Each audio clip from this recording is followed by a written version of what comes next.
सहनावतु सहनौ भुनक्तु सह वीर्यं करवावहै तेजस्विनावधीतमस्तु मा विद्विषावहै।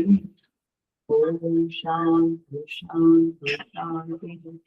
समस्त जन कल्याण निरतं करुणामयं नमामि चिन्मयं देवं सद्गुरुं ब्रह्मविद्वरम्।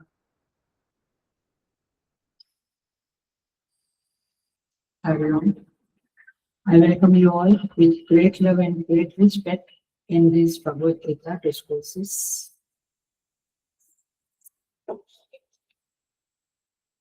हम 15 चैप्टर पे आए हैं। 15वें अध्याय का 11 नंबर का श्लोक। They will chant from 11 to 15.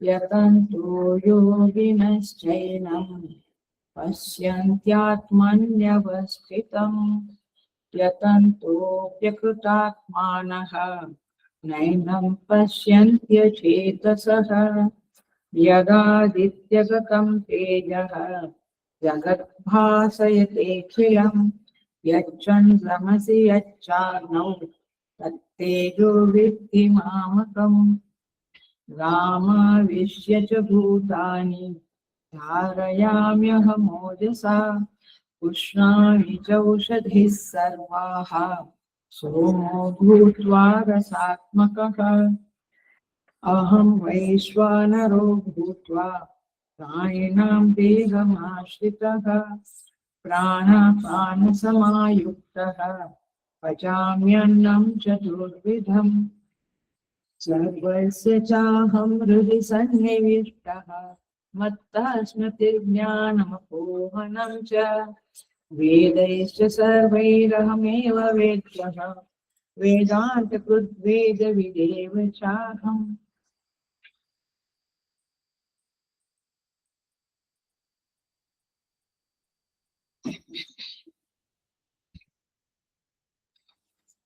So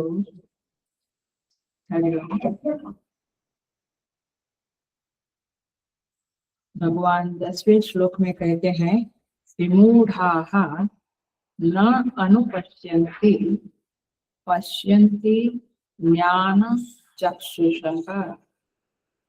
विमूढ़ लोग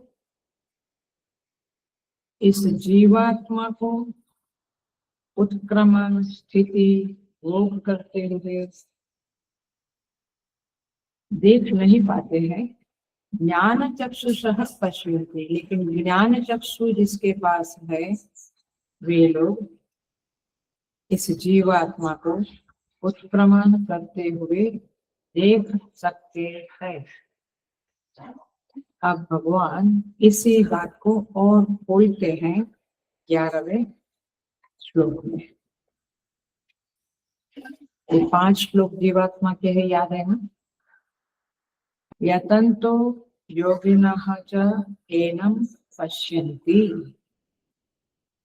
जो योगी प्रयत्नशील है वे एनं माने इसे पश्यन्ति देखते हैं। इसे माने जीवात्मा को अथवा उसका मूल स्वरूप आत्मा को। आत्मनि अवस्थितः, अब यहाँ पे आत्मा आत्मा दोबारा आया, आगे आएगा यतन्तो योगिनः चैनं पश्यन्ति आत्मनि अवस्थितम। यहाँ पे आत्मनि शब्द को आप बुद्धि लिख लो, नहीं तो फिर कंफ्यूजन होगा। जस्ट राइट बुद्धि, और एनम माने आत्मा को। बस यतन्तो योगिनः च एनम, एनम माने आत्मा को। इस आत्मा को योगी लोग जो प्रयत्न करने वाले, साधना करने वाले, वे अपने बुद्धि में अथवा हृदय भी, वेदांत में बुद्धि शब्द है, हृदय शब्द सिमिलर में जाता है। तो हृदय में स्थित, अवस्थितम माने हृदय में अथवा बुद्धि में स्थित इस आत्मा को पश्यन्ति, देख लेते हैं अथवा जान लेते हैं। ये पहली लाइन का ट्रांसलेशन हुआ। सेकंड लाइन, यतन्तु अपि अकृतात्मनः। अकृतात्मना माने जिन्होंने अपने अंतःकरण को शुद्ध नहीं किया है, चित्त शुद्धि नहीं है, ऐसे लोग अचेतस, भगवान कहते हैं विमूढ़ लोग है, अज्ञानी लोग है। यतंत अपि, यत्न करते रहने पर भी इस आत्मा को न पश्यन्ति, न एनम पश्यन्ति माने इसे माने आत्मा को देखे नहीं। कौन नहीं देखते हैं? जिन्होंने चित्त शुद्धि नहीं किया है वे नहीं देखते हैं। कौन देखते हैं? ज्ञानी लोग से। पकड़ी बात। ये ऐसे तो इजी श्लोक है लेकिन थोड़ा गहरा भी है।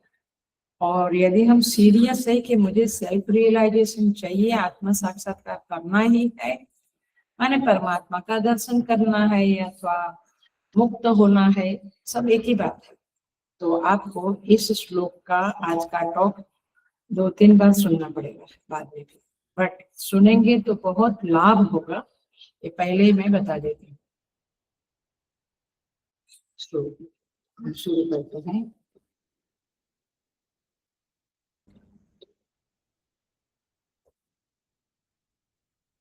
इसका भाष्य भी बहुत सुंदर है, हम देखते जाएंगे भाष्य को।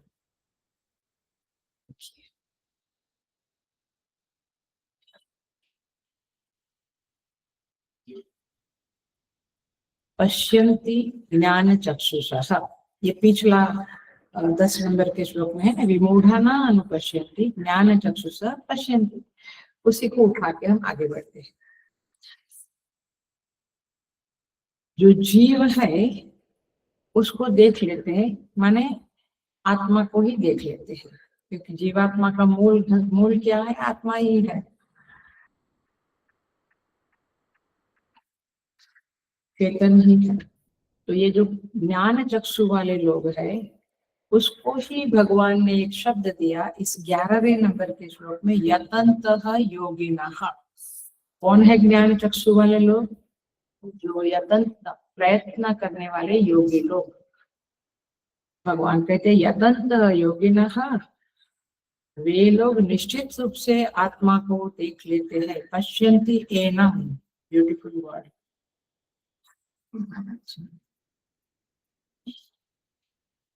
मतलब कि आत्मा का साक्षात्कार कर लेते हैं। कोई कहे कि अरे ये तो बहुत डिफिकल्ट है, सच में आत्मा का साक्षात होता है क्या? साक्षात्कार होता है क्या?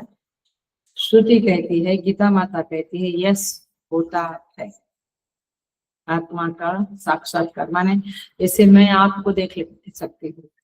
आदि शंकराचार्य के संदर्भ में ये बहुत फेमस है कि उनका जो शिष्य हस्तमलकाचार्य है, उनका वो स्तोत्र है, उसमें वे कहते करामलक वत, कर आमलक वत। उस समय में आंवला जो झाड़ से नीचे पड़ता था, तो हाथ में आंवला लिया तो कैसे आंवला दिखता है? ऐसे आत्मा हाँ दिखता है। किसको? ज्ञानियों को, योगियों को। पकड़ी बात। हमें तो नहीं दिख रहा, हमें एडवर्टाइजमेंट दिख रही है क्या? देखिए, जब ये देखना है तो आप विश्वास रखो कि आप देख पा सकते हो। नथिंग असंभव, इम्पॉसिबल नहीं है। वास्तव में आत्मा का, ये ध्यान से सुनना, 2 मिनट का है, ध्यान से सुनना। वास्तव में आत्मा का ही साक्षात्कार होता है, बाकी सब तो परोक्ष होते हैं। परोक्ष माने दूर की चीज। अंतःकरण में हमारे पास समझ ज्ञान नहीं है, इसलिए ये बात पचती नहीं है कि आत्मा तो स्पष्ट दिखाई देता है, करामल को बता हस्तमल का स्तोत्र में, लेकिन वास्तव में यह बात है कि हम दूसरों की सत्ता का अनुभव कर ही नहीं सकते हैं। वो अनुमेय सत्ता है। अनुमेय माने अनुमान करने वाली। हम कहते हैं हम तो छूते हैं, देखते हैं, उनका आवाज सुनते हैं, तो ये अनुमेय कैसे हुई? ये प्रत्यक्ष है। ठीक है, ये प्रत्यक्ष होते हुए भी ये वास्तव में है नहीं। ये जो दिखता है जगत, उसको आप छू सकते, देख सकते हैं, सुन सकते हैं, लेकिन वो वास्तव में अनुभव नहीं है आपको। अनुभवजन्य वास्तविक नहीं है। ये अनुभव करते हैं आप इंद्रियों से, बट ये वास्तविक सत्ता नहीं है। जैसे स्वप्न में हम बहुत चीजों को देखते हैं, छूते हैं, सुनते हैं, लेकिन जब जाग जाते हैं तो स्वप्न की सत्ता निसत्व लगती है। वो है ही नहीं ऐसा लगता है। ऐसे ज्ञान चक्षु जिसके पास आ गया है अपनी, वे लोगों को संसार की, दुनिया की सत्ता है नहीं मालूम पड़ते हुए भी। स्वप्न में भी बहुत किसी को छुआ, किसी को देखा, इसके साथ गप्पे मारे, लेकिन उठते नहीं है वो सत्ता। वैसे जो जाग जाता है उसको ये जगत दिखते हुए भी यह जगत है नहीं।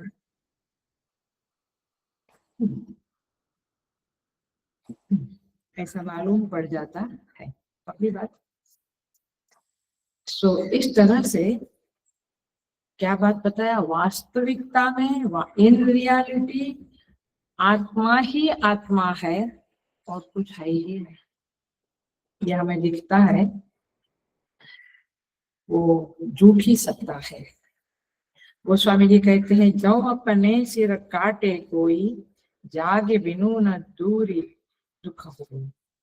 कोई सपने में अपना सर काट दिया तो बड़ा दुख हुआ, लेकिन जब जाग गए तो जागे बिना दुख दूर न हुई। सपने में भी हम लोग बहुत दुख भोगते हैं, कभी खुशी कभी गम सब, लेकिन वो सपने का जो दुख है वो जाग जाते हैं तभी हम जाग जाते हैं। देखा अपने अपने अनुभव में, एकदम भयंकर कुछ होता है तो हम जाग जाते हैं। तो जागे बिना दूर दुख दूर न हो। ऐसे ज्ञान चक्षु वाले लोग आत्मा में जाग जाते हैं, आत्म सत्ता में जाग जाते हैं, तो जगत सत्ता उनके लिए है ना। आप जाग जाते हैं तो स्वप्न सत्ता भी चालू रहती है। हाँ। वैसे ज्ञान में जो जाग जाते हैं उनके लिए जगत की सत्ता शून्य हो जाती है। जैसे हमारे लिए हम सुबह जाग गए तो स्वप्न की सत्ता शून्य। ये है पश्यन्ति आत्मनि अवस्थितम, एनम पश्यन्ति आत्मनि अवस्थितम। अपनी बुद्धि में स्थित जो एनम है माने आत्मा है उसको देखे। तो ये है पश्यन्ति माने जाग जाना। कहाँ? ये तीनों अवस्था से ऊपर उठ जाना, तुरीयावस्था में जाग जाना। चलो ये शब्द आपको अच्छा लगता है। कोई वस्तु है वो क्रिया का आश्रय बनती है, गुण का आश्रय बनती है, तो वो वस्तु होने का प्रमाण नहीं है। भले वो यूजफुल है, उपयोगी है, बट उपयोगी होने के बावजूद वह है माने इन्वर्टेड कोमा में है माने जो तीनों काल में है उसको है बोलते हैं। ऐसा हम नहीं कह सकते। उपयोग है, घट का उपयोग है, बट घट तीनों काल में है ऐसा नहीं कह सकते है। तो उसकी सत्ता वास्तव में नहीं है। उपयोग के लिए थोड़ी बहुत है बट वास्तव में नहीं है। वास्तव में सत्ता किसकी है? केवल आत्मा, बाकी सबकी सत्ता। सो इस तरह से यतंत योगिनः एनम पश्यन्ति आत्मनि अवस्थितम। कौन? योगी। अब योगी माने देखो भाष्यकार ने क्या लिखा है। भाष्यकार लिखते हैं योगिनः च समाहित चित्ताः। पहली लाइन, सेकंड लाइन। योगी माने कौन? जिसका चित्त समाहित हो गया है। 11 नंबर का श्लोक है, समाहित चित्ता। समाहित चित्ता माने जिसका चित्त में विक्षेप नहीं है। अभी हम अपने को योगी कहे अथवा ये योगा का क्लास चलता है तो वे लोग अपने को योगी समझते हैं, तो उनको कहाँ गीता पढ़ने को होता है। तो योगी माने भगवान भाष्यकार ही ऑथोरिटी है। वे कहते हैं समाहित चित्ता माने जिसका चित्त विक्षिप्त नहीं है। हमारा चित्त विक्षिप्त रहता है, क्यों? विक्षिप्त माने कोई बहुत डिस्टर्बेंस आ गया लाइफ में, ऐसा नहीं, बट चित्त थोड़ा थोड़ा इधर उधर घूमता रहता है, इट्स नॉट अ स्टडी। तो जब समाधि का गहरा अभ्यास होगा तब वो चित्त स्थित होगा। समाधावचला बुद्धि ही तथा तदा योगम स्थाप्यते तदा स्थास्यति योगम, माने 53 नंबर का श्लोक है सेकंड चैप्टर में। वहां पे भगवान कहते हैं जब आत्मा में जब हम स्थित होते हैं, जब बुद्धि हमारी स्थित होती है तब आत्मा दर्शन होता है, बुद्धि स्थिर रहती नहीं है। सो इसलिए यहाँ पे कहते हैं तत्व सत्वम निर्मलत्वात् प्रकाशकम अनामयम। समाहित चित्त किसका हो सकता है? जो सत्व वाले है, सात्विक है। राजसिक कम होता है, विक्षेप रहता ही रहता है, रजस में विक्षेप रहता ही रहता है, तमस में तो भयंकर स्थिति है। तो जब, और इसकी एक टेस्ट लिख लो, जान लो, पक्के कर, चित्त में यदि बहुत व्यथा रहती है, ग्लानि रहती है, दुख रहता है, पश्चाताप रहता है, फिर वह चित्त आत्म साक्षात्कार के योग्य नहीं। पकड़ी बात। चित्त में क्या रहना चाहिए? प्रसाद। प्रसाद माने प्रसन्नता। सुखी होना अलग बात है, प्रसन्नता होना अलग बात है। मैं बहुत बार कह चुकी हूँ, अब तो 15वां अध्याय आ गया। सुखी होना किसका लक्षण है? रजस है, और रजस के द्वारा कुछ काम किया, कुछ हुआ तो बड़े खुश हो गए, ये सुख है। और चित्त निर्मल है और कुछ किए बिना भी प्रसन्नता है, माने एक प्रकार का सुख है, उसको प्रसन्नता कहेंगे। तो निर्मल चित्त प्रसन्नता दे सकता है, रजस के द्वारा जो काम किया उससे कुछ सक्सेस मिली तो सुख दे सकता है, पैसा मिला, सक्सेस मिली, नेम एंड फेम मिला, वो सुख है। प्रसन्नता नहीं। प्रसन्नता क्या है? निरपेक्ष, माने संसार की कोई चीजों पे डिपेंडेंट नहीं। किस पे डिपेंडेंट है? चित्त शुद्धि। शुद्ध चित्त में प्रसन्नता सदा रहती है, और रजस से जो सुख मिला वो परमानेंट नहीं होता है, बट यहाँ पे तो प्रसन्नता सदा चेहरे पे रहती है। फर्क मालूम पड़ा? इसीलिए वही सेकंड चैप्टर में कहते हैं रागद्वेष युक्तैस्तु विषयान इंद्रियैश्चरन् आत्मवश्यैर्विधेयात्मा प्रसादम अधिगच्छति। प्रसाद किसको मिलते हैं? प्रसाद माने प्रसन्नता किसको मिलती है? रागद्वेष राहित्य। रागद्वेष बहुत कम हो जाए जीवन में, ये बहुत जरूरी है। हम देखते हैं कि इतना इजी नहीं है। राग, जहाँ जो वस्तु प्रिय है, जहाँ से सुख मिलता है वहाँ राग रहता ही है, जो दुख देता है वहाँ द्वेष रहता ही है। ये हमारा कॉमन अनुभव है, बट भगवान कहते हैं आप उससे ऊपर हो। विषयान इंद्रियैश्चरन्, फिर चाहे इंद्रियों में इंद्रिया विषयों में घूमती रही, आत्मवश्यैर्विधेयात्मा प्रसादम अधिगच्छति। जिसकी इंद्रिया वश में है, मन वश में है, वे प्रसन्नता को प्राप्त कर सकते हैं, वही शुद्ध चित्त लोग हैं। भाष्यकार क्या कहते हैं? सेकंड पैराग्राफ में है अकृतात्मानः, माने असंस्कृतात्मनः तपसा इंद्रिय जयेन च, माने इंद्रिय जय से ही, इंद्रियों में विजय प्राप्त करके ही आप प्रसन्न चित्त रह सकते हो। ये गलत फहमी है इस दुनिया में कि हाँ बहुत इंद्रियों को कंट्रोल किया तो साइकोलॉजिकल प्रॉब्लम आएंगे। कहते हैं ना, नहीं बच्चों को जो करना है करने दो, उनके ऊपर दबाव मत डाल। फिर वो इंद्रियों को वश में नहीं किया, मन को वश में करने की उनको आदत नहीं पड़ी, तो क्या खाक वो लोग आगे बढ़ेंगे? केवल कोशिशें करने से या टैलेंट से आदमी उतना आगे नहीं बढ़ता है जितना शुद्ध चित्त से बढ़ता है। ये बात हमेशा याद रखनी है, अपने लिए भी, बच्चों को भी, जो भी अपने कांटेक्ट में आते हैं। ये चीज बहुत ही, जिसको कहें कि एम्फेसिस करने जैसी बात है। चित्त जितना शुद्ध होगा उतना सुखी रहेगा, और उसके लिए वश में तप करना, चित्त को, मन को वश में रखना, इंद्रियों को कंट्रोल करना, ये जरूरी है, बहुत जरूरी।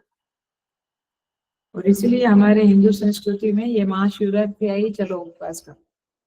हमारे पवई आश्रम में गए थे रताड़ा, और क्या उसको क्या बोलते हैं आप लोग, स्वीट पोटैटो और दूध। नहीं, घर में होने से तो नहीं, नहीं हमको घर में ही शिवरात्रि अच्छा लगता है, क्योंकि आप शिवरात्रि का खाना बहुत बनता है ना फाल्टिक का। वहां पे वैसे 24 घंटा आप मंदिर में बैठे रहो, कि देखो क्या तपस की ताकत है आपकी, तपस की ताकत चाहिए। और सच में मेरा तो मानना है कि जब आप तप करने के लिए कटिबद्ध हो जाते हैं तो ईश्वर आपको वो शक्ति देता है। ये मेरा मानना है, मेरा कन्विक्शन है, ये संतों का भी कन्विक्शन है। सो बट हम पहले से कहते नहीं नहीं उसको उपवास मत कराओ बेटा, तू तेरे को जो खाना तू पिज्जा मंगा लेना, मैं उपवास करूंगी वाटर, ऐसा नहीं होना है। बच्चों को भी तपस की आदत डालनी चाहिए। सो इसका अर्थ ये हुआ, देखो इसमें एक और बात समझेंगे, मैं क्या शब्द समझा रही हूँ। योगी समाहित चित्ता का भाष्यकार ने कहा, उस समाहित चित्ता के ऊपर ही मैं बोल रही हूँ। वो कब होगा, चित्त शुद्ध होगा तब, राग द्वेष कम होगा तब। वो कब होगा, जब तप करने की आदत पड़ेगी। नहीं तो राग है, मुझे खाना ही चाहिए, मैं उपवास नहीं करता, तो क्या हुआ, कुछ नहीं होगा। द्वेष है, उसको नहीं मुझे ही मिलना चाहिए, तो काहे का तपस होगा। तपस बहुत बड़ी चीज है, और वो ही आपको समाहित चित्त होने के प्रति ले जाएगा, योगी बनाएगा आपको। कुंभ मेला में देखा है कैसे लोग रहते हैं, वो क्या बोलते हैं उसको, तंबू डाल के, है ना। सो चाहे आपको अरुचिकर लगे, मम्मी कहती है कि चलो उधर जाना ही पड़ेगा, नहीं मैं नहीं आऊँ, अच्छा बेटा ठीक है तुम मत आना।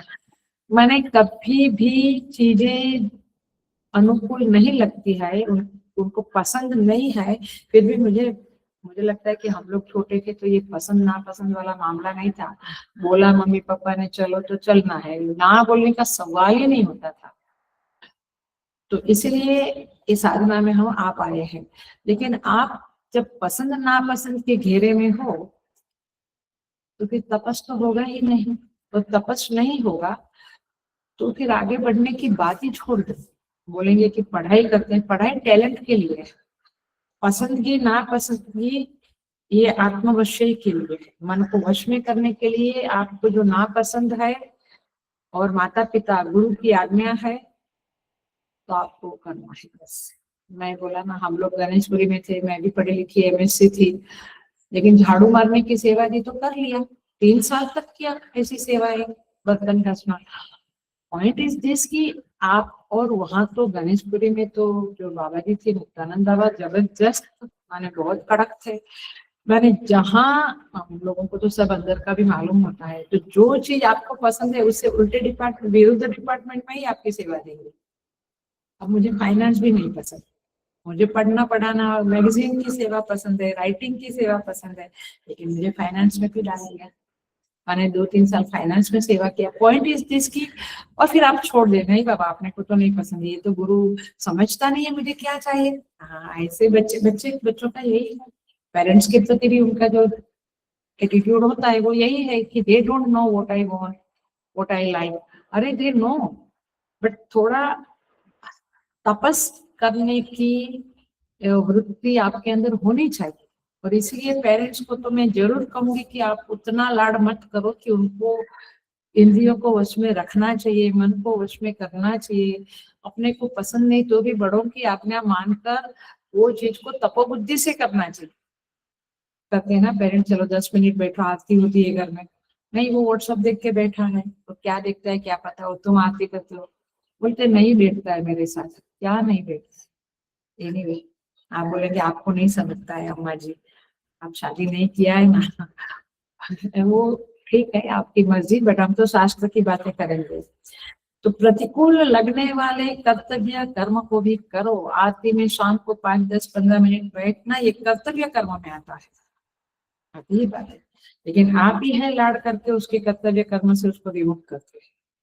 थोड़ा थोड़ा धीरे धीरे शाम दाम दंड भेद से उनको भले क्लेश लगे, मन में दुख होए, मन में प्रतिकूलता लगे, लेकिन तपोबुद्धि रहना चाहिए। तपोबुद्धि नहीं होगी तो जीवन में कितना भी आगे बढ़ो, कब बुद्धि क्या करेगी इसका पता नहीं। ये है योगी का लक्षण। क्या है मेन लक्षण? तपोबुद्धि से जीता है, इंद्रियों को वश में किया है, मन को वश में किया है, इसको कहेंगे योगी। अयोगी की बात करूं क्या? ताकि ज्यादा क्लियर हो जाए। अयोगी वह है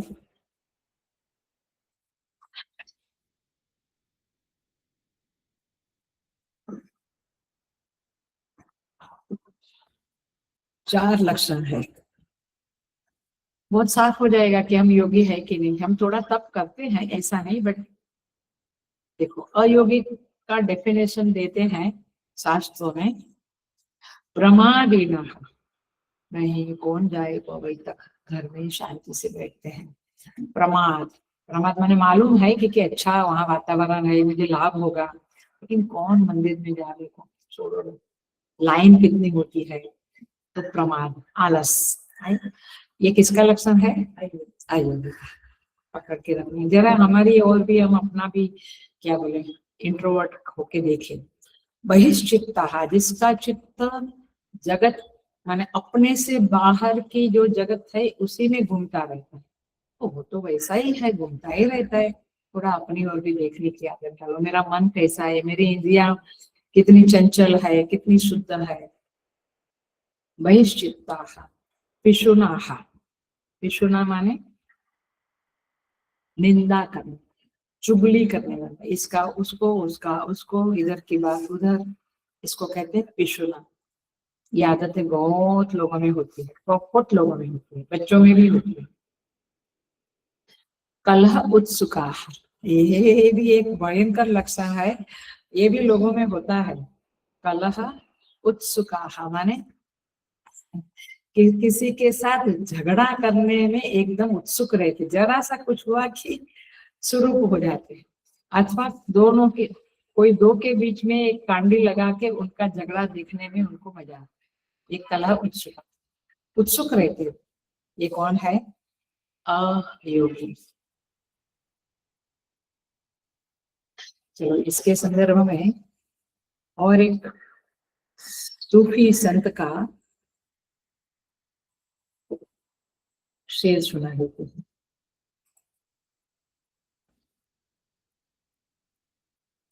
क्या कहते हैं वे? ये अशुद्ध चित्त अयोगी कहो, अकृतात्मा कहो, कृतात्मा माने संस्कार जिसके पास है, अकृतात्मा माने संस्कार नहीं है उसके पास, उसने संस्कारी बनने की कोशिश ही नहीं की। क्या कहते हैं? सुन लेना, ध्यान से सुनना, बहुत जबरदस्त बात है और सच में जीवन में पालन करना चाहिए। इसलिए रोज सत्संग करते रहना चाहिए, अथवा आज का सत्संग एक बार और सुनो। ऐसे करते रहने से ही हमारे अंदर ये बातें धंसेगी, नहीं तो खाली सुना और थोड़ा ऊपर ऊपर से याद आता है, बट वी आर नॉट कटिबद्ध, दृढ़ दृढ़ नहीं होते हैं कि ये क्वालिटी मुझे आत्मसात करनी ही है। तो सूफी संत कहता है, यहाँ हर कोई रखता है, क्या बोला, यहाँ हर कोई रखता है खबर गैरों के गुनाहों की। खबर गैरों की मैंने दूसरों की, खबर गैरों के गुनाहों की, यहाँ हर कोई रखता है खबर गैरों के गुनाहों की। अजब फितरत है, अजब फितरत है, कोई अपनी रखता ही नहीं। अपनी खबर, खबर की बात चल रही ना, कोई अपनी रखता ही नहीं। खबर रखता है गैरों के गुनाहों की, कोई अपनी, अजब फितरत है, यानी गजब का मामला है। अजब फितरत है, कोई अपनी रखता ही नहीं। बहुत बड़ा वाक्य है, और ये जब जीवन में पलेगा तब हम योगी बनेंगे, तब हम कृतात्मा बनेंगे। सो ये अयोगी की लक्षण बताया। अब हम आगे बढ़ते हैं, अब थोड़ा सा सीरियस आएगा, और वह है यतन्तः योगिनः एनं पश्यन्ति। ये योगी एनम, एनम माने देखो भाष्यकार ने क्या लिखा है, सेकंड लाइन, एनम प्रकृतम आत्मानं पश्यन्ति। आया, माने एनम माने आत्मा। अब आत्मानं पश्यन्ति माने आत्मा का, आत्मदेव का साक्षात अनुभव करते।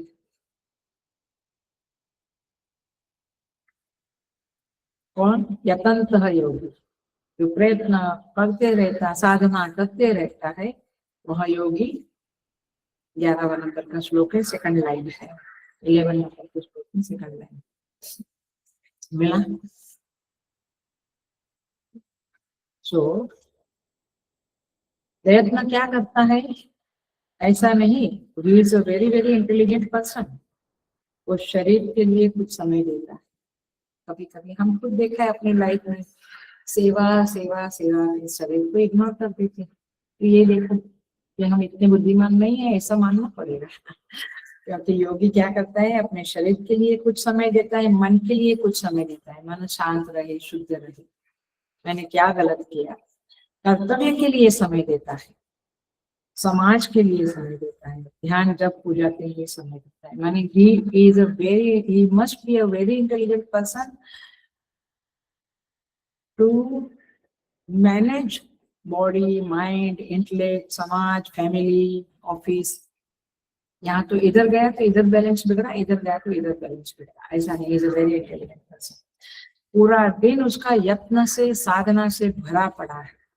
उसके पास टाइम वेस्ट करने के लिए टाइम नहीं, वेस्ट करने को टाइम है ही नहीं। और ऐसा योगी पश्यन्ति। क्या पश्यन्ति? कैसे पश्यन्ति? अयम, भाष्यकार देखो, अयम अहम अस्मि इति उपलभन्ते। अयम अहम अस्मि इति उपलभन्ते, यह मैं ही हूँ। उसको क्या मालूम पड़ता है? ये आत्मा आत्मा आत्मा परमात्मा को मैं ढूंढ रहा हूँ, कौन है? ये मैं ही। अयम अहम अस्मि, ये जो आत्मा है वो मैं ही हूँ, ऐसा उपलब्ध, ऐसा उसको मालूम पड़ता है। ये एक्सपीरियंस इस टाइप। अभी हम तो सर्च करने वाले हैं, बट उसको तो मालूम पड़ गया। इसे कहते हैं साक्षात्कार, सेल्फ रियलाइजेशन। माना ऐसा नहीं कि उसने एक झलक देखी और भगवान का दर्शन कर लिया, ऐसा नहीं। अब हो गया, यात्रा खत्म हो गई, जर्नी समाप्त हो गई। अयम अहम अस्मि इति उपलब्धते, ये प्रमा उसके बुद्धि में सतत स्थिर हो गई है। अब उसको सेकंड, मैं मनुष्य हूँ, ये बात मुझे पता है, मैं पुरुष हूँ अथवा मैं स्त्री हूँ, ये बात को रोज रोज रिपीट नहीं करना पड़ता है। वो एक बार हो गया तो हो गया, खत्म हो गया। ऐसे इसको मैं यह आत्मा हूँ, मैं ही आत्मा हूँ, ये पता चल गया। निरुपाधिक आत्मा मैं हूँ और कोई नहीं।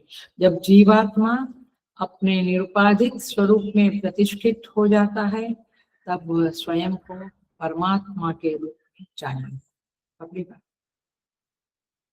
इसको क्या कहेंगे? आत्मनि अवस्थितम, अपनी बुद्धि में ही स्थित जो आत्मा है उसको वह जान लेता है। देखो भाष्यकार क्या लिखता है, आत्मनि स्वस्याम बुद्धौ अवस्थितम, पहले पैराग्राफ की चौथी लाइन, स्वस्याम बुद्धौ अवस्थितम, अपने अंतःकरण में अथवा बुद्धि में उस आत्मा को मैं यह मैं ही हूँ इस प्रकार जान लेता है। इसको कहेंगे पश्यन्ति ज्ञान चक्षुषः।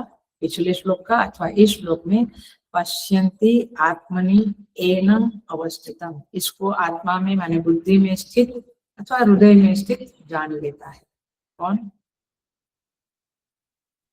योगी, भगवान अथवा ज्ञानी अथवा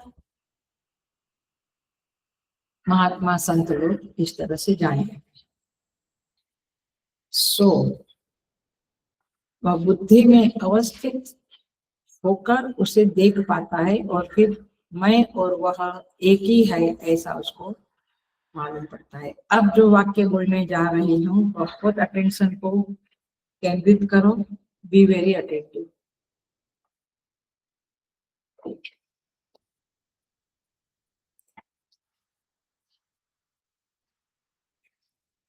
आत्मा में आत्मा को आत्मनि एव आत्मनि, स्थित प्रज्ञ तुष्टः स्थित प्रज्ञ तदा उच्यते। कौन सा चैप्टर? Second chapter. स्थित प्रज्ञ लक्षण में आता है, वही बात है। माने बुद्धि में उसे प्राप्त करता है। अब मेरी बुद्धि में वह प्राप्त नहीं है तो मैं क्या बोलूंगी? बुद्धि में उसकी अनुपलब्धि है, ऐसा ही बोलो। अनुपलब्धि माने उपलब्ध नहीं है। अब ये लैपटॉप मुझे उपलब्ध है, लेकिन यहाँ पे और किसी चीज की कमी है। जैसे मैं कहूँगी यहाँ पिज्जा नहीं है, तो पिज्जा की यहाँ अनुपलब्ध है। ये rough example, very rough example. तो बुद्धि में उसकी अनुपलब्धि थी, तब वो कहता था मैं मुझे आत्म साक्षात्कार करना है, मोक्ष चाहिए। तो बुद्धि में ही अब वो देख लेता है। इसका मतलब क्या है कि बुद्धि में ही उसकी अनुपलब्धि थी, अभी उसने आत्मनि अवस्थितम पश्चिम देख लिया। तो पहले बुद्धि में उसकी अनुपलब्धि थी, अब क्या हो गया? बुद्धि में उसकी उपलब्धि हो गई। ये बात पक्की हो गई।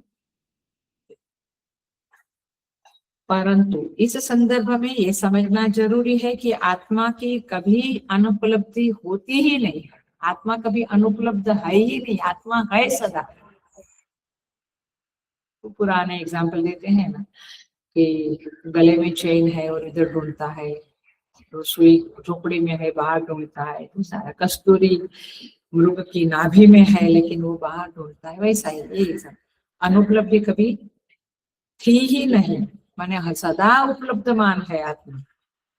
लेकिन मेरी बुद्धि में उसकी अनुपलब्धि को मैं महसूस कर रहा था, आज भी कर रहा हूँ। तभी तो ये लेक्चर करते हैं, प्रवचन सुनते हैं, कोशिशें करते हैं, साधना करते हैं। क्यों? मेरी बुद्धि में उसका प्रकाश अभी तक मैंने देखा। अब इस बात को, आत्मा की अनुपलब्धि समझाने के लिए क्लासिक वेदांत में शास्त्रीय एग्जाम्पल है, आपको सबको पता है, वेरी फेमस एग्जाम्पल। क्या? 10 शिष्य लोग गुरु के आश्रम से नदी पार करके और किसी गुरु के पास कुछ काम से भेजा था, तो निकले। तो नदी पार करनी है, पार तो कर लिया, फिर उधर जाके बोला थोड़ा गिन लेते हैं कितने लोग। एक वो 10 में से एक शिष्य ने बोला चलो सब लोग लाइन में खड़े रहो। सब लोग लाइन में, 1 2 3 4 5 6 7 8 9। अरे बाप रे, 10वां किधर गया? आई बात। ऐसे सबने गिना, चलो सब लोग लाइन में खड़े रहो, बोला 9 ही है, माने एक डूब गया। भाई सब रोने लगे। उधर से एक कोई वृद्ध आदमी गुजरा जो बुद्धिमान था, जो वाइस था। उसने कहा कि अच्छा चलो मैं गिनता हूँ, तुम लोग लाइन में खड़े हो। फिर उसने गिना 1 2 3 4 5 6 7 8 9 10, तुम तो 10 हो। फिर उन्होंने कहा कि भैया जो गिन रहा था वो स्वयं को भूल गया था। सही बात, वो स्वयं को गिनना भूल गया था, इसीलिए ऐसा लग रहा था कि 10वां नहीं है। तो अब ये वाक्य देखो, बड़ी सावधानी से बोलना पड़ता है, आप भी सावधानी से सुनो। अब 10वां नहीं है ऐसा उनको लग रहा था, लेकिन तब भी, उस समय भी 10वें की अनुपलब्धि वास्तव में नहीं थी। 10वें की अनुपलब्धि माने 10वां उपलब्ध नहीं था, ऐसा नहीं था, वो था। समझ में आया? आत्मा की अनुपलब्धि वास्तव में नहीं है, बट मेरी मूढ़ता के कारण, मेरी भ्रांति, गलतफहमी, अज्ञान, अविद्या के कारण वो 10वें को, 10वां जो मैं स्वयं हूँ वो मैं भूल जाता हूँ। यही बात यहाँ पे है। पश्यंती माने देख लेता है। अब उन शिष्यों ने देख लिया कि हाँ 10वां तो है ही, तो मैं ही था, ऐसा उनको मालूम पड़ा। ऐसे अज्ञानी जीव को जब रियलाइजेशन होता है तो मालूम पड़ता है कि वो आत्मा को ढूंढ रहा था, इसे ढूंढ रहा था। क्या बोलते, खुदी का जब उठा पर्दा, गजब एक माजरा देखा, जिसे ढूंढ रहा था मैं, उसे खुद खुदा जाना। देखो ये सूफी में भी यही बात है, यहाँ पर हिंदू वैदिक शास्त्रों में, वैदिक मान वेदांत के में भी वही बातें हैं। कहाँ कुछ भिन्नता है, मूर्ख लोग झगड़े करते हैं वो बात अलग है। तो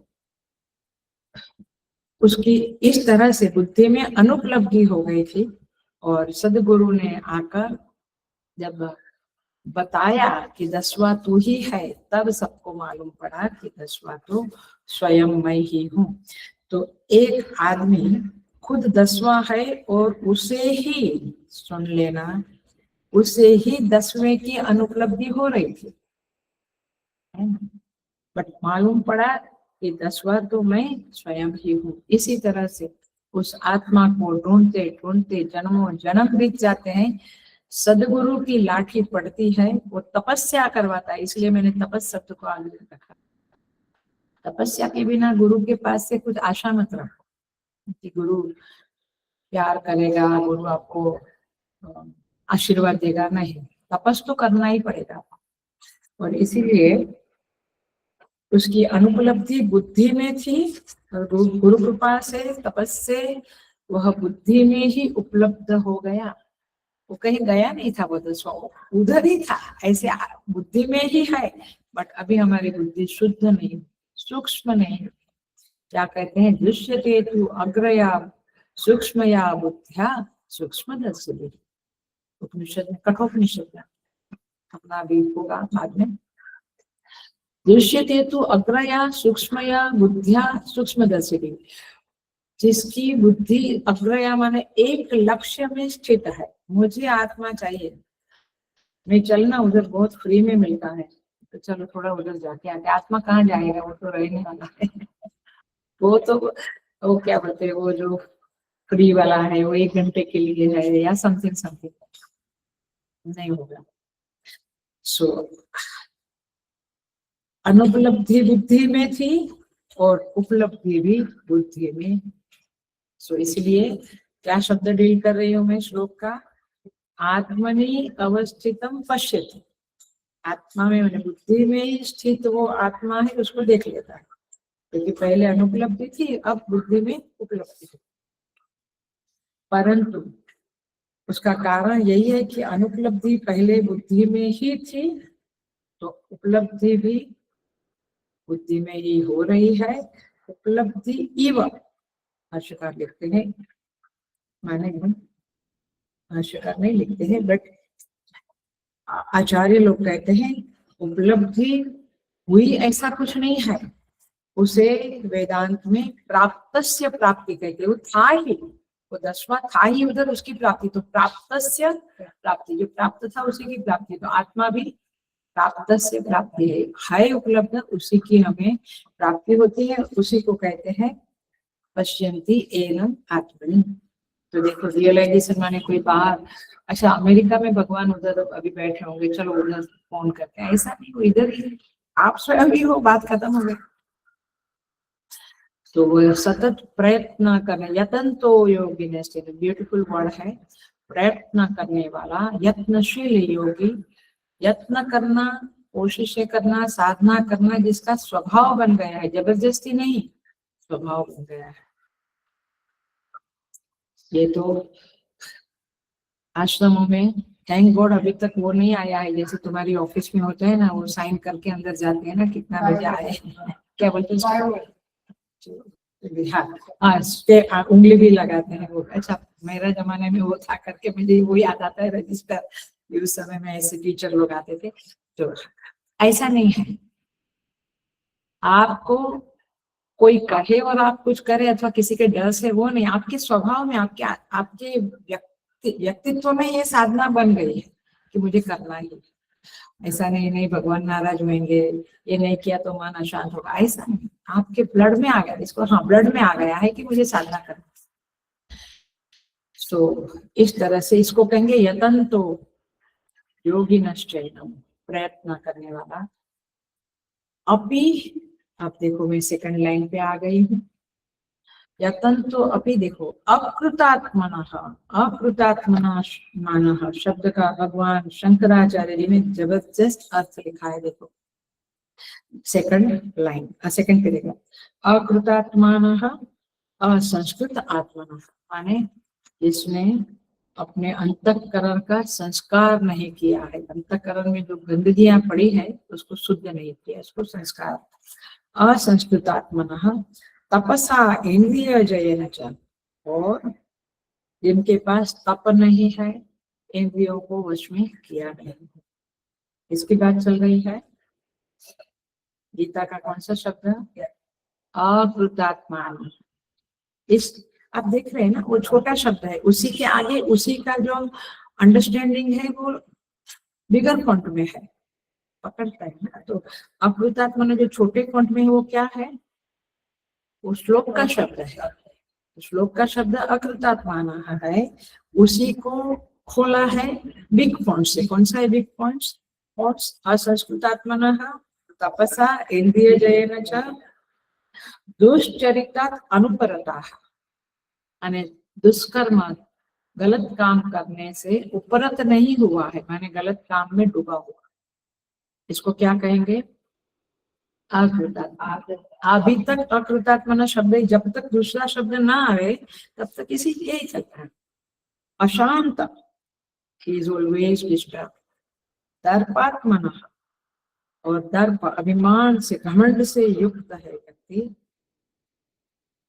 कोमा कोमा कोमा सब जगह। प्रयत्न कुर्वन्तः, प्रयत्न करते हुए भी, ये सारी चीजें किसके साथ है? अकृतात्मना। वो प्रयत्न करता है, ऐसा नहीं करता है। आप देखो इमीडिएटली अपने प्रति दृष्टि जाती है कि मैं तो प्रयत्न करता हूँ, साधना करता हूँ, परंतु क्या ये चीजें मेरे साथ है? तपस, इंद्रिय जय, दुष्चरितात् अनुपरता, ऐसा मेरे पास है। शांति, घमंड नहीं होना, ये सब मेरे पास है। यदि ऐसा है, माने यदि हम घमंडी है, अविवेकी है, अशांत है, तो फिर आप कितनी कोशिशें कर लो, 10 माला की 20 माला कर लो, कुछ होने वाला नहीं। मैं इसका क्लासिक एग्जांपल देकर समझाऊंगी तो आपको बिल्कुल समझ में आ जाएगा। अभी न एनम, देखो अभी न एनम शब्द नीचे आया, सिंपल में आया फॉन्ट में। पश्यंती शब्द सिंपल फॉन्ट में, वो कहाँ का शब्द है? श्लोक का शब्द है। अचेतसः श्लोक का शब्द है, और अविवेकिनः भाष्यकार ने अचेतस शब्द को खोला है। पकड़ में आ रहा है कैसे भाष्यकार? तो देखो अब क्या कहते हैं, ऐसा व्यक्ति यतन तो अभी बेचारा प्रयत्न करते रहता है, रोज रोज साधना करता है, 10 की 20 माला कर देता है, पूजा का टाइम बढ़ाता है, मौन ज्यादा रहता है, परंतु जब तक अंतःकरण को शुद्ध नहीं किया, जब तक झूठ, हिंसा, अथवा अभी अभी आया ना पिशुना, बहिश्चित्ता, पिशुना निंदा इसकी इधर के तुरंत जजमेंट देने को लगते हैं। बहिश्चित्ता, कलह उत्सुका, किसी के बीच में झगड़ा होता है तो खुश होता है। अच्छा मेरी देवरानी भी मुझे तंग करती थी, मेरी जेठानी भी मुझे तंग करती थी, अच्छा अब पहले दोनों मिलके मुझे तंग करती थी, अच्छा अब दोनों के बीच में झगड़ा हो गए, तो कलह उत्सुका है। अरे बेटे ये सब संसार में बहुत चलता रहता है। गुरु जी कहते हैं, Swami Tejomayananda ji, common sense is very uncommon. माने कॉमन सेंस ये है कि भाई तू इतनी साधना करता है तो यहाँ भी थोड़ा कंट्रोल कर ले तो आगे बढ़ेगा, लेकिन जब तक यहाँ कंट्रोल नहीं किया, ये बाहर जो साधनाएं करते हैं उससे ज्यादा फायदा मिलने वाला नहीं है, बहुत कम फायदा है। सो आपके पास कॉमन सेंस की जरूरत है। कॉमन सेंस माने वही कि how exactly I should do sadhana जिससे मैं आगे बढ़ूं। देखिए बुद्धिमान है, हम अच्छी साधना करते हैं, टैलेंटेड है, सब कुछ समझता है, लेकिन हमारी बात को देखो, ये क्या एक मैं बारीकी वाली बातें कर रही हूँ। बारीकियां ये है कि साधना में कहाँ कमी पड़ जाती है, क्यों हम आगे नहीं बढ़ते, फिर उसका क्लासिक एग्जांपल भी दूंगी।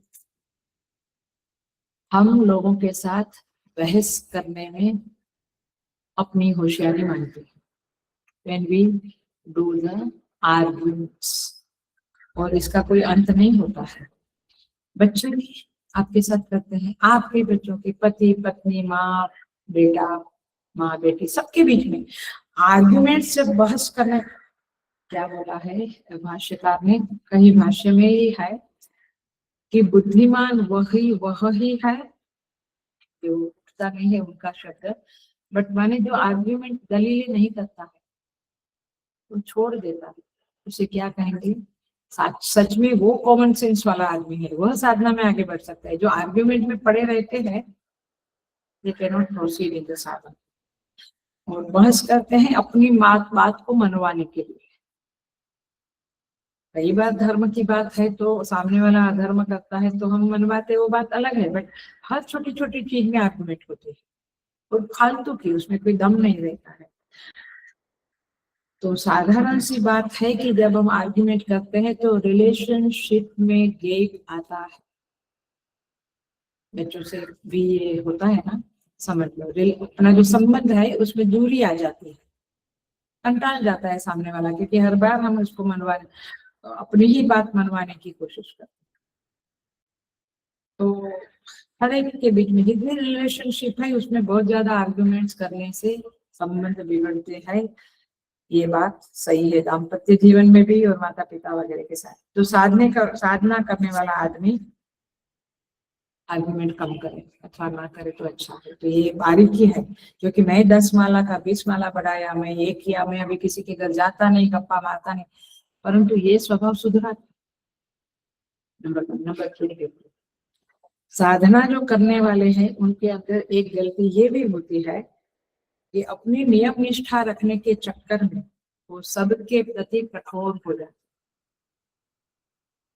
मेरा टाइम है पूजा का, आप लोग चुप रहो, टीवी मत करो, ये मत करो, आया नहीं, खाना बाद में ही होगा जब मेरा पूरा हो जाएगा। तो मैंने we are so insensitive towards others, और ये देखा गया है, हम सबके जीवन से हम लोग गुजरे हुए हैं, ये सब दोष थे अथवा है, अभी भी है ये सब, बट ये दोषों से हमें ऊपर उठना चाहिए। माने अपनी नियम निष्ठा, अपना साधना के चक्कर में हम लोग, तीसरी बात, दूसरों को जो बहुत ही जिसको जरूरत है उसकी सेवा करने से भी पीछे हटते हैं। हम आश्रम में सेवा करने नहीं जाते, नहीं मेरा सुबह का पूजा बिगड़ेगा, मैं 8 बजे नहीं आएगा सेवा करने। और आश्रम में एक जरूरत है, एक बड़ा प्रसंग हो रहा है, तो 3 दिन 4 दिन आप थोड़ा कॉम्प्रोमाइज करो, नहीं। तो ये जो जिद्दपना है, जिद्दीपना है, अथवा कहो कि समष्टि के लिए जो हम कठोर बन जाते हैं, अपने खुद के स्वार्थ के लिए कहो या साधना के लिए भी कहो, वो सही नहीं। सो भगवान कहते हैं कि ये छोटी छोटी चीजें आपको ध्यान रखनी पड़ेगी, बट ये कब होगा? जैसे हनुमान जी को देखो, उनको अपना कोई संकल्प ही नहीं था, जो राम जी कहे वो करना है बस। तो जब आप अपने, हेलो अटेंशन प्लीज, एकदम पकड़ लेना, जब हम अपने स्वार्थ के संकल्पों का त्याग करते जाएंगे, वैसे वास्तव में हम साधना में आगे बढ़ते जाएंगे। नहीं तो आपने ये पक्ष किया कि मैं 15 माला कर डाला, मैं रोज पूजा बढ़ा दी, बट इधर आपने ध्यान नहीं दिया तो गया। तो इसको क्या कहेंगे? अकृतात्माना, उसमें संस्कार नहीं, उसके पास वो सेंसिटिविटी कहो, अथवा ये जो नियम है, ये जो बातें हैं, ये अपने संकल्पों का थोड़ा त्याग करना सीखे हम। बुरे संकल्प तो करना ही है, बट अच्छे संकल्पों में भी यदि समझ के सामने खड़ी है तो अपना संकल्प थोड़ा आगे पीछे करना, इसको कहेंगे अकृतात्मानः। माने अपने अंदर व्यवहार में सुंदरता लाओ, भाव में सुंदरता, बुद्धि में सुंदरता लाओ। और एक बात और करने जैसी है, वो ये है, तीसरे चैप्टर में 21 नंबर के श्लोक में भगवान कहते हैं, लोकः तदनुवर्तते। माने जो ऐसे महापुरुष होते हैं उनके पीछे पीछे लोग जाते हैं, उनको फॉलो करते हैं। तैत्तिरीय उपनिषद में भी कहते हैं, ये तत्र ब्राह्मणाः सम्मर्शिनः यथा ते तत्र वर्तेरन् तथा तत्र वर्तेताः। माने जो बड़े बड़े लोग होते हैं, साधु महात्मा संत लोग, वो जैसा वर्तन करते हैं वैसा साधकों को करना चाहिए। और इसलिए जो बड़े लोग हैं उनको भी अपना संभालना चाहिए कि मैं जो करूंगा मेरे फॉलोअर करेंगे। तो इस तरह से एक साधक को जरा देखना चाहिए बड़े लोगों को। और इसलिए मैं कहती हूँ कि थैंक गॉड कि मैं तो कॉलेज से ही मुझे बायोग्राफीज पढ़ने का बहुत शौक था, बहुत बार कह चुकी हूँ, आपको भी इसलिए कहती हूँ कि पढ़ो। केवल माला किया तो इनफ नहीं, केवल पूजा किया तो इनफ नहीं, केवल वेदांत पढ़ा तो, सब कुछ होने के बाद एक समझ खिलती है। बायोग्राफीज पढ़ने से हमें मालूम पड़ता है कि संत लोगों ने किस तरह से कष्ट सहे हैं, किस तरह से उन्होंने अपने को विपरीत परिस्थिति में संभाला है। ऐसा नहीं कि उनको कोई मोह आकर्षक चीजें नहीं आई, लोग नहीं आया, उनके जीवन में भी सब कुछ आता है, but how they are protecting themselves, उन्होंने क्या प्रार्थना की, कैसे बचे, कैसे अपनी रक्षा की, ये कहाँ मिलेगा? बायोग्राफीज में अथवा संतों की सन्निधि में बातें होती है, जैसे सत्संग में बातें होती है तो मालूम पढ़ना चाहिए। माने कितने सारे संत हैं हमारे देश में, तो माने एक से एक, माने पुराने ज्ञानेश्वर महाराज, तुकाराम महाराज की भी बातें हैं, और अभी के ये जो हो गए हैं समर्थ स्वामी वगैरह और गजानन महाराज, ये साईं बाबा, सबके जीवन को देखो, उनके फॉलोअर्स जो कलावती आई है, उनकी सभा होते हैं बेड़गांव के जो सिद्धारूढ़ स्वामी, और ऐसे ही गजानन महाराज, सबके माने शिष्य लोग हैं। कैसे कैसे दे आर डेवलपिंग। स्वामी रामदास करके कर्नाटक में एक आश्रम है उनका, उनकी शिष्या कृष्णाबाई की पहली वुमन की बायोग्राफी मैंने पढ़ी थी, कोई दिया था, उसके बाद तो चल पड़ा, बट पहली लेडीज की, जेंट्स का तो रामकृष्ण परमहंस का वगैरह पढ़ती थी मैं, लेकिन आई रिमेम्बर क्या बायोग्राफी से मालूम पड़ता है अपने को कि कैसे हमें वुमन होके आगे बढ़ना है। तो बहुत सारा ये चीजें होती है। महाजनों ये न गताहा स पंथाहा, महात्मा लोग जिस रास्ते पे चले उसी मार्ग का आप अनुसरण करो। यहाँ तो बच्चे, पेरेंट्स का भी, पेरेंट्स कुछ करते हैं पूजा पाठ, बच्चे जाते हैं क्लब में, और बहुत बिगड़ गया है सब कुछ। तो आप अकृतात्मा मत बनो, कृतात्मा बनो। कृतात्मा माने संवेदनशील बनो। आप अभिमान, अस्मिता, क्लेश से मुक्त बनो। ये और एक बारीकी वाली चीज बताती हूँ, बहुत सिंपल बात है लेकिन बहुत समझने जैसी बात है, ध्यान से सुनना।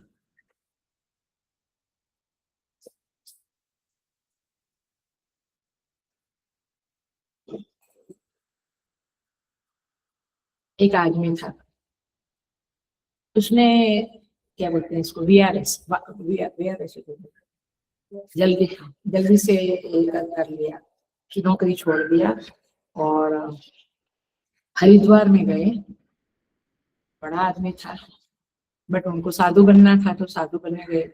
साधु बन गए, पूजा काल संध्या सब कुछ अच्छे से करते थे, कोई झगड़ा नहीं, कुछ नहीं, शांति से सब कुछ करते थे। बेस्ट, बाहर से देखेंगे तो बेस्ट साधक। अब ये अखंडानंद जी महाराज के बुक में है, उन्होंने बताया ये प्रसंग, क्योंकि वे लोग सब वृंदावन, हरिद्वार, ऋषिकेश सब साथ वाले, बड़े नियम निष्ठ थे ये। अब एक बार अखंडानंद जी महाराज ने कुड़िया बाबा, जो उनके गुरु थे, उनको, प्रभु भी वृंदावन में ही रहते थे, उनको प्रश्न किया कि ये जो आए हैं कोई बड़े अफसर, बड़ी पोस्ट वाले आदमी, वो अच्छे साधक है, वेरी गुड साधना करते हैं, लेकिन उनके चेहरे पे वो प्रसन्नता कभी नहीं दिखती है।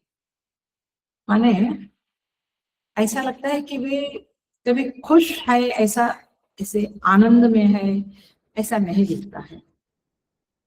उड़िया बाबा ने कहा ये व्यक्ति इतनी साधना करने के बाद, देखिए हमारे लिए सारी बातें बहुत उपयोगी है, इतनी साधना करने के बाद भी उसका अस्मिता क्लेश नहीं गया है। 5 क्लेश है ना, अविद्या, अस्मिता, राग, द्वेष, और ये जहाँ मृत्यु का भय लगता है, अभिनिवेश, ये 5 क्लेश है।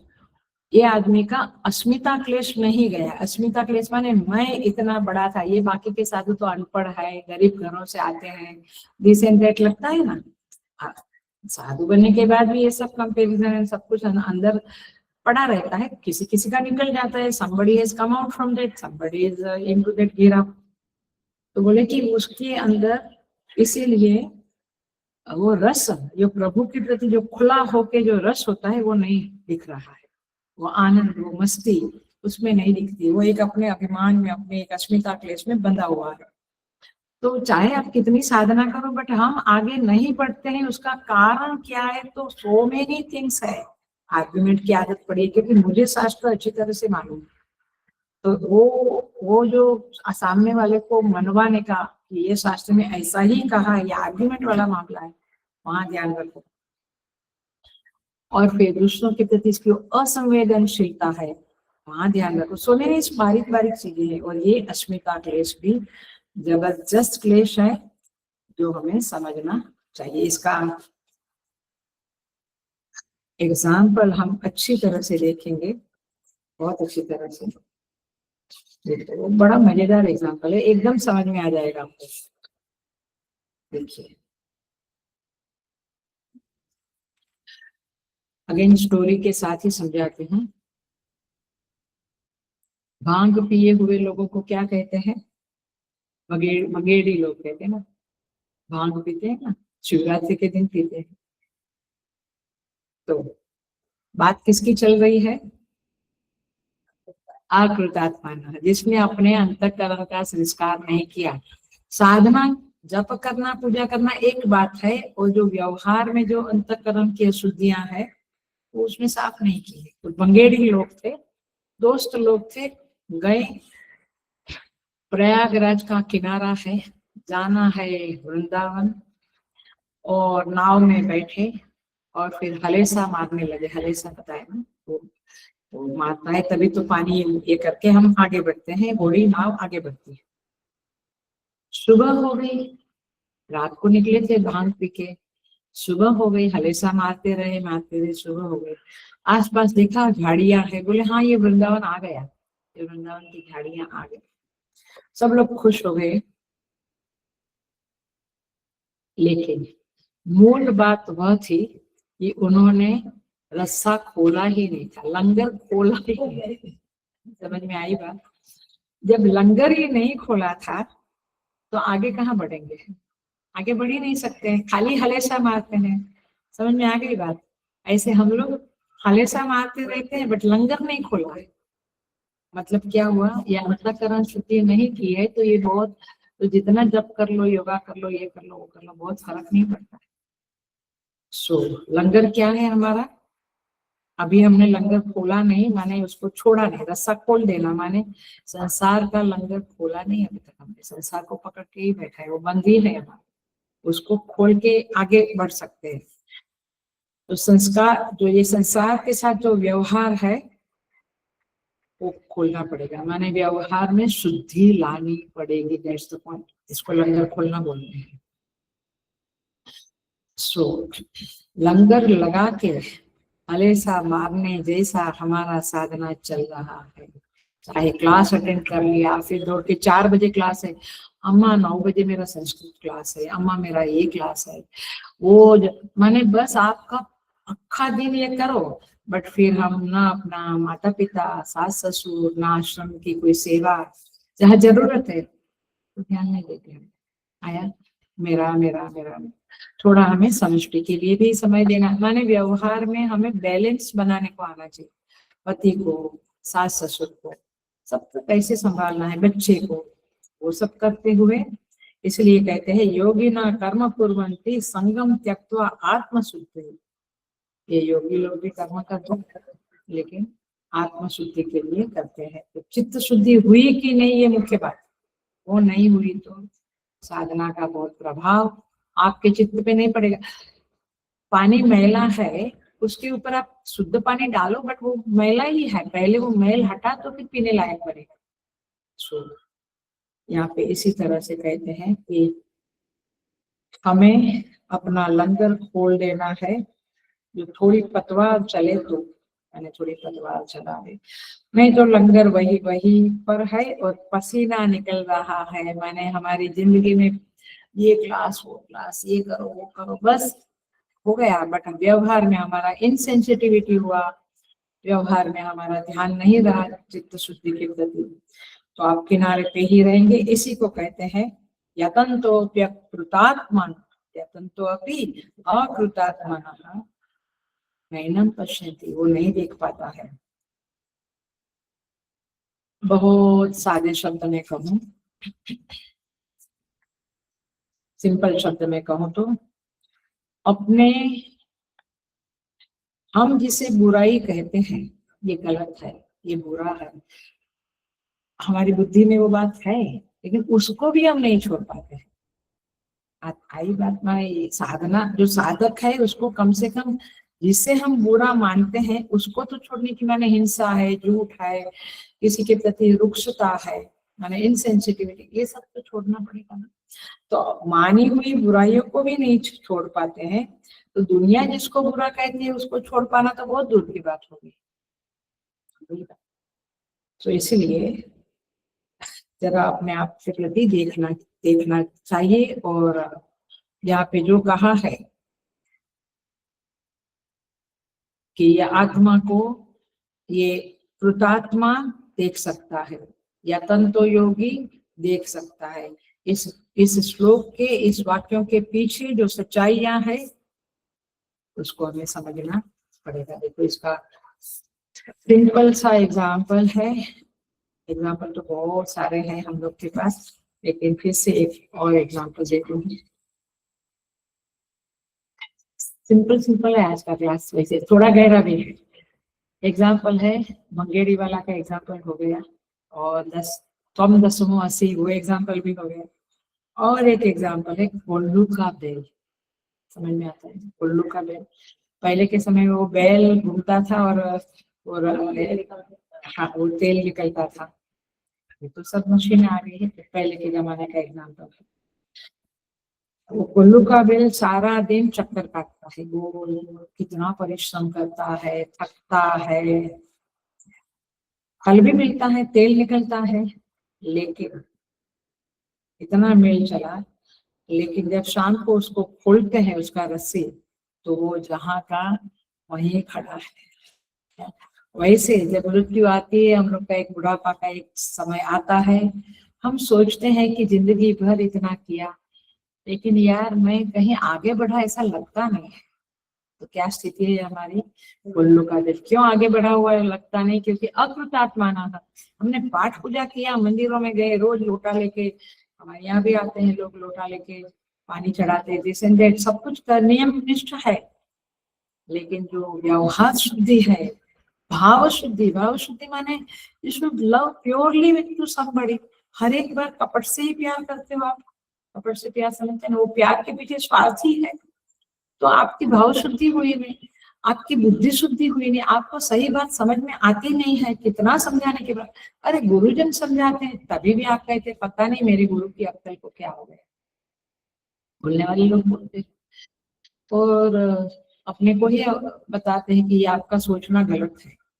ठीक है भाई, सो बुद्धि शुद्धि नहीं हुई, भाव शुद्धि नहीं हुई, व्यवहार शुद्धि नहीं है। किसी को अकड़ के बोल देते हैं don't talk to me this that something, माने व्यवहार में भी हम लोग मऊ, वो मुझे सॉफ्ट नहीं है, we are not soft, we are very कठोर, ऐसे नहीं होता है। तो कोल्लू के बेल की तरह हमारा लक्ष्य तो फिक्स किया है, बट हम 1 सेंटीमीटर भी आगे नहीं बढ़ते हैं। सोचो कहाँ जाना है, और हम जरा भी आगे नहीं बढ़ सकते, क्योंकि हमारा स्वभाव दोष है, हमारे स्वभाव में भी वो सुंदरता नहीं है। और इसीलिए एक बात तो कम से कम आज के क्लास का एक बात तो हम समझ ले, आत्मना प्रतिकूलानि परेशान न समाचरित, ये आपके व्यवहार शुद्धि का मुख्य कहो कि आदेश है। महाभारत में आता है ये श्लोक, सूयताम धर्म सर्वस्व सुत्वा चैवावधार्यता। आप सुनो ये बात, महाभारत में कहते हैं कि जरा सुनो, क्या आत्मना प्रतिकूलानि, जो चीज मुझे प्रतिकूल लगती है वो मुझे दूसरों के प्रति आचरण नहीं करना चाहिए। क्या कोई मुझसे झूठ बोले तो मुझे बड़ा गुस्सा आता है, आई डोंट लाइक इट, और मैं दूसरों के प्रति झूठ बोलूं तो मजे में। And then we have lots of justification why I speak lie, मैंने झूठ क्यों बोला, बहुत सारे जस्टिफिकेशन। और इसको बुद्धि का सौंदर्य नहीं बोलते हैं, ये गलत को आप सही करके मनवा रहे, ये बुद्धि, इसको बुद्धिमान भी नहीं बोलते। सो ये मेन बात है कि जो मुझे प्रतिकूल है वो मैं दूसरों के प्रति ना करूं। मुझे कपट अच्छा नहीं लगता है, प्रतिकूल लगता है, तो मैं दूसरों के प्रति कपट ना करूं। मुझे निंदा पसंद नहीं है, माने कोई मेरी निंदा करे वो मुझे अच्छा नहीं लगता, अच्छा लगता है बिल्कुल नहीं। तो मुझे भी दूसरों की तुरंत हम उसका जजमेंटल हो जाते हैं, और फिर उसमें निंदा आ ही जाती है। इसलिए मौन सबसे बड़ी चीज है, बहुत बढ़िया चीज है। और इसलिए कहते हैं यहाँ पे, बहुत इसके ऊपर तो हम लोग जितना बोले उतना आप यानी कम पड़ेगा। लेकिन यहाँ पे कहते हैं यतन्तः अपि न पश्यन्ति, किसको ना पश्यन्ति? उस आत्मा को। वो आत्मा कैसा है? गीता कहती है यथा 13वें अध्याय में, यथा सर्वगतम सौक्ष्म्य आकाशम नोपलिप्यते। ऐसे आकाश सर्वत्र है तो वो किसी से लेपायमान नहीं होता है। जो लिमिटेड है वो लेपायमान होता है। एक वृक्ष दूसरे वृक्ष से लेपायमान होता है, बोला ना, वो केला का पत्ता और वो आजू बाजू में है तो वो उसको फट फट फट मारता रहता है। व्यक्ति व्यक्ति से लेपायमान होता है, आकाश नहीं होता है। तथा सर्वत्रावस्थितो देहे तथात्मानोपलिप्यते। ऐसे आत्मा जो सबके शरीर में विद्यमान है वो किसी से लेपायमान नहीं होता है। और इसमें मूल बात क्या कह दी है? सबके शरीर में वह आत्मा है। तो हम दूसरों से व्यवहार करते समय जरा वो आत्मा माने परमात्मा, जरा अपने परमात्मा का, अपने इष्ट देवता का ख्याल रखे, क्योंकि वो सुन रहा है। हम किसी को कपट से कुछ बोल रहे हैं, वो व्यक्ति के जरिए अथवा व्यक्ति के अंतःकरण में छिपा हुआ यो वेद निहितम गुहायाम, वो परमात्मा सुन रहा है। अच्छा बच्चों, तू मुझे कहता है कि भगवान मुझे चित्त शुद्धि दो, भगवान मुझे शांति दो, भगवान मेरा ये काम वो काम, हाँ, और तू मुझे इस रूप में मेरे साथ कपट करता है, मेरे साथ झूठ बोल। बात खत्म हो गई। तो वो पानी का मटका में वो होल होता है, वैसी बात हो गई। मटके में छिद्र है तो कितना भी पानी भरो जाएगा, कितनी भी साधना करो, बट ये छिद्र है, सब व्यवहार दोष, भाव दोष। So many things we have to understand. और इसीलिए यहाँ पे कहते हैं सुखम आत्यंतिकम यत्तद् बुद्धि ग्राह्यमति। गीता का 6वां अध्याय में आता है जो आत्यंतिक सुख है, माने प्रसन्नता, जिसकी बात हमने देखी थी, वो बुद्धि ग्राह्यम अतीन्द्रियम है। ये बुद्धि से ग्राह्य है, माने बुद्धि ही उस आत्मा को देख लेती है। और ये आत्मा अत्यंत सुख का सागर है। वेत्ति यत्र न चैवायं स्थितः चलति। यहाँ पे कहते हैं स्थितः चलति, यहाँ पे कहते हैं कि जो उस परमात्मा को जान लेता है वह बुद्धि में स्थित हो जाता है, माने उसकी बुद्धि स्थित हो जाती है। स्थित माने स्थित चलती तत्वतः, वो तत्व में स्थित हो जाता है। सेकंड 6 चैप्टर का 21 नंबर का श्लोक, वेत्ति यत्र न चैवायं स्थितः चलति तत्वतः। तो इस तरह से यह अहम अयम आत्मा, मैं ही आत्मा हूँ, इस तरह से उसको मालूम पड़ जाता है। तो एक तो कहा आत्मना प्रतिकूला नहीं परेशान ना समाचार। और दूसरा ये भी जरूर याद रखना, आज के क्लास का सारी चीजें याद रखने जैसी है, क्योंकि ये श्लोक बहुत इंपॉर्टेंट है और आज का क्लास भी बहुत इंपॉर्टेंट है। क्योंकि बारीक बारीक चीजें जो हम कर बैठते हैं, हमको पता ही नहीं कि वी आर डूइंग, गुनाह करते हैं। इसलिए दूसरी चीज क्या याद रखनी है, यहाँ हर कोई रखता है खबर गैरों के गुनाहों, अजब फितरत है कोई अपनी रखता नहीं, अपनी रखता ही नहीं। ये बस हम ये दो चीजों को आत्मना प्रतिकूला नहीं और ये समझ लिया तो आज का क्लास सफल हो जाएगा। थोड़ा चिंतन करें, थोड़ा मनन करें इस बातों के ऊपर, केवल सत्संग सुन के कुछ ना नहीं। सो अब यहाँ पे जीवात्मा का प्रकरण समाप्त होता है। अब आगे 12, 13, 14, 15 4 श्लोक विभूति प्रकरण है, जिसको हम अगले क्लास में अगले मंडे को देखेंगे। ओम पूर्णमद पूर्णमिदं पूर्णात् पूर्णमुदच्यते पूर्णस्य पूर्णमादाय पूर्णमेवावशिष्यते। ओम शांति शांति शांति। हरि ओम। श्री गुरुभ्यो नमः।